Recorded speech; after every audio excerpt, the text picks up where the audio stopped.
इतिहास में पहली स्त्री हत्या उसके बेटे ने अपने बाप के कहने पर की।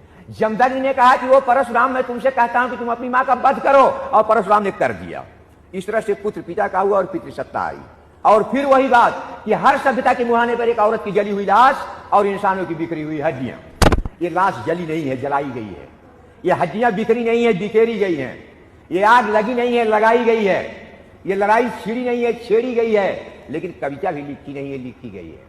और जब कविता लिखी जाती है तो आग भड़क जाती है। मैं कहता हूं तुम उसको बचाओ मेरे लोगों इस आग से, तुम मुझे इस आग से बचाओ मेरे पूरब के लोगों, जिनके सुंदर खेतों को तलवार की नोकों से जोता गया, जिनकी फसलों को रथों के चक्कों के तले रौदा गया। तुम पश्चिम के लोगों मुझे बचाओ इस आग से, जिनकी स्त्रियों को बाजारों में बेचा गया, जिनके बच्चों को चिवनियों में झोंका गया। तुम उत्तर के लोगों मुझे बचाओ इस आग से, जिनके पुरखों की पीठ पर पहाड़ लाद कर तोड़ा गया। तुम सुदूर दक्षिण के लोगों मुझे इस आग से बचाओ, जिनकी बस्तियों को दावाग्नि में झोंका गया, जिनकी नाव को अतल जलराशियों में डुबोया गया। तुम वे सारे लोग मिलकर मुझे बचाओ, जिनके खून के गारे से पिरामिड बने, मीनारें बनी, दीवारें बनी।